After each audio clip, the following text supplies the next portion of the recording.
47তম BCS এক্সামে যারা apply করছেন তারা হচ্ছে অ্যাপ্লাই করার পর পেমেন্টটা করছেন, আসলে আপনার পেমেন্টটা অ্যাপ্রুভ হয়েছে কি হয়েছে না, ঠিকমতো পেমেন্ট হয়েছে কি না এটা চেক করার জন্য খুব ইজিলি আপনারা যেখান থেকে অ্যাপ্লাই করছেন ওয়েবসাইটের এখানে চলে আসবেন। আসার পর দেখেন উপরের বারে পেমেন্ট স্ট্যাটাস একটা অপশন আছে, এটাতে ক্লিক করবেন। ক্লিক করার পর দেখেন একটা ইউজার আইডি আর হচ্ছে সাবমিট।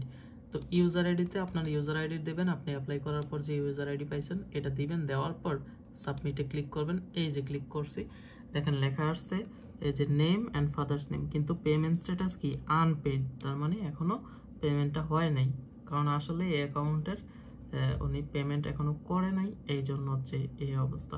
তো পেমেন্ট করার জন্য কিভাবে করতে হবে সেটা তো বলেই দিছে যে বিপিএসসি স্পেস ইউজার আইডিটা দিবেন, দেন হচ্ছে এই নাম্বারে পাঠাবেন। পাঠানোর পর যেটা আসবে রিটার্ন, ওই রিটার্নে আবার হচ্ছে ওই কোডটা আবার অ্যাপ্লাই করবেন, এইভাবে সেম মেসেজ দিবেন, দেন হচ্ছে আপনার পেমেন্টটা কমপ্লিট হয়ে যাবে। ধন্যবাদ সবাইকে।